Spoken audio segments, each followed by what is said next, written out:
There's quite a large delay, so I'm actually going to turn off the sound at my end. I wonder if, Jose, could you arrange the slides on the screen for me, please?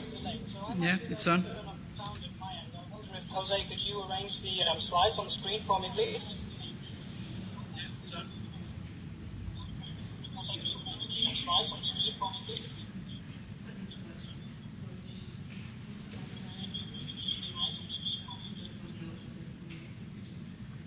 Okay, now I've turned down the sound, and that should hopefully solve the problems with the echo that you heard just before also.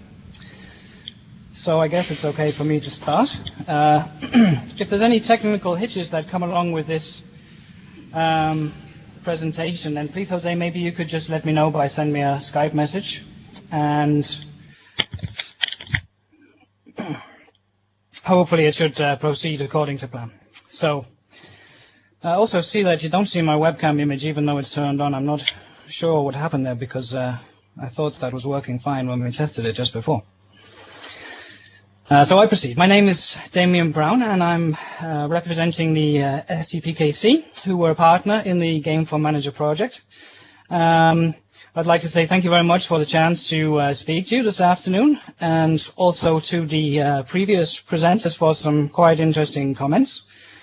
I'm quite pleased that what I'm going to talk to you about has not been exclusively covered by everybody that came before me, so that's nice. Although I do note that in the previous presentation there was a list of challenges for serious games, and I'm going to cover quite a few of those topics in my presentation, as long as I have time, because I believe I should have finished by now already. This screen you can see here, this is actually a screenshot from a commercial game. On the left you can see me and Jose and Thanasis that are with you today. They can confirm to you that I always look like this, wearing a nice suit and sunglasses and a hat indoors. Also, you know, it's interesting that this kind of screenshot I showed here, I think it's going to be something that we come across a lot more commonly in the future, people working together in collaborative groups in online learning environments. So a little bit about myself before I move on to the main part of the presentation then.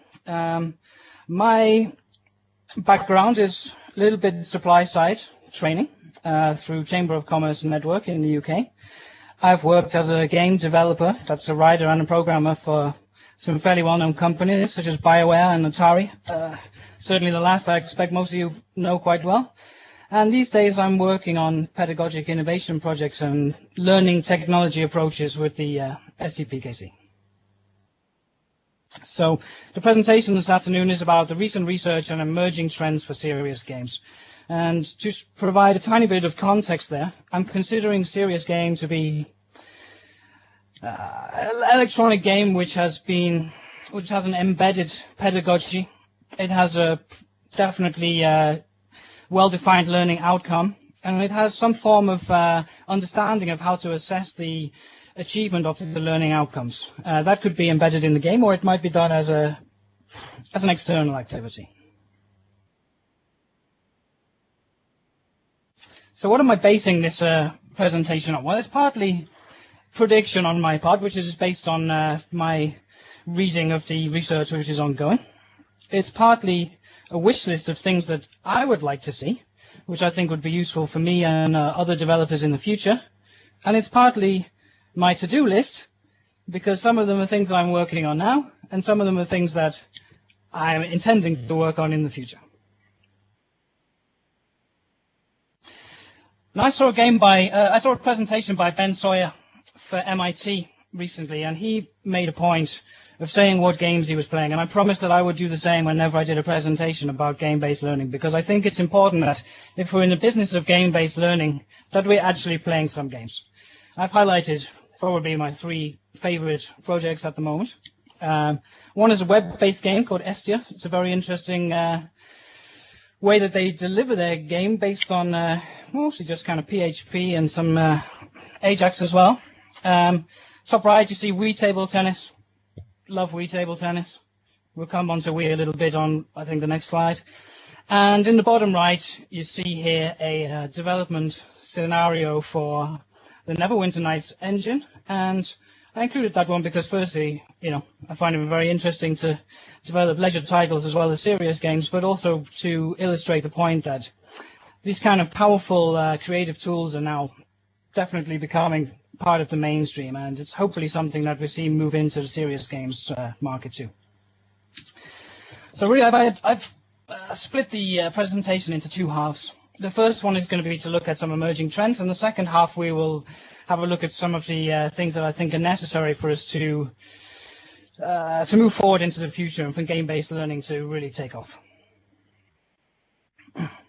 Obviously, no discussion of game-based learning can really ignore the ongoing progress in developing technologies. Just 10 years ago, the Wii Remote was basically restricted to research labs, and it would have cost you an absolute fortune to buy one of those. Okay? Nowadays, I can buy one here in Copenhagen for about 199 Danish kroner, which is, not a lot of money. It's nothing like 40 euro I've listed there, but even with a little bit of extra expenditure down the hardware store, people are hacking Wii remotes based on the fact that they've got a very powerful infrared camera in the tip there, and using them to do all kinds of amazing non-standard modifications. And I've included a URL there. You can check it out. It's a very interesting, very short but interesting video of someone who's using a Wii remote as an interactive whiteboard, as a 3D head viewer, as a touch screen. Okay, and that literally you price there 40 euro if got some small level of technical modification. So it illustrates the point nicely that things which are exceedingly high tech and exceedingly expensive right now, it's not too long into the future that they become, very commonly owned and very cheap consumer-based products. So that's one of the things that's driving the game-based learning forward there. Also, skin response, eye tracking, neural interface, all these things have been, they're reliably measurable now. Eye tracking slightly less so. The neural interface is linked there. You've got two examples of basically an affordable neural interface between, brainwave patterns and your PC or your Mac. Okay, and it's groundbreaking stuff because they're being marketed as toys, and pretty much any of us could afford to go and buy one of those right now. I'm trying to be as quick as possible here. The next emerging trend is, of course, the convergence of social media and gameplay or collaborative gameplay. I don't really need to talk about the unbelievable explosion of the use of social media, and I'm sure that most of you are also aware of the fact that a huge number of people that are using social media are using them to play games. I think that the unbelievable number of users of Facebook games has taken everybody by surprise. Okay, what that's doing is driving, not just a kind of cultural acceptance of games. It's maybe even pushing now to the point where games have become desirable. People want to use games to explore new avenues, for learning and for more than just entertainment. Okay, they want to use it for entertainment as well, of course. But it's important that it's becoming not just accepted, but almost, demanded. And that the kind of social media has really shown us the way with the changing demographic of gameplays. Apart from Farmville, I think the biggest game on Facebook is Bejeweled, and that's mostly played by women between 35 and 50. That's not typically considered the prime gamer market or demographic segment. It's also, the case that these kind of puzzle games, that's also very much mapped to that kind of demographic I just described too. And it shouldn't come as a surprise because, middle of the 90s, PCs became ubiquitous throughout office spaces. And before people had learned how to, design a presentation in PowerPoint or maybe even to use an Excel spreadsheet, they knew how to play Minesweeper. So, maybe this shouldn't be a surprise. Alternate reality games, that's something I can see growing for serious use in the future, definitely. And there's an example I've included here, which was one from earlier this year, which ran over a period of about 3 months. And they're basically web-based, and they're based on a kind of exploring, discovery-based pedagogic model. And you play them by using social media software. I know we're a little bit pressed for time, so if you're interested about that, then I recommend you go take a look at Urgent Evoke. That's give you an idea of what I'm talking about. And also that, social media, even outside of games, is driving pedagogic smartness. There's a lot of new ways that people are learning, networking their learning together, and so on. In general, that's called personalized learning environments, and that's, there's a lot of material available to follow up on that. Like I say, I'm trying to push through this as quickly as possible. There's a lot of neurological research, which is also one of the kind of factors driving, which is going to influence the future of serious games. And essentially what neurological research means is that dopamine goes up or down in your brain depending on what you're doing. And when you look at people that are playing video games, it does that in quite interesting ways.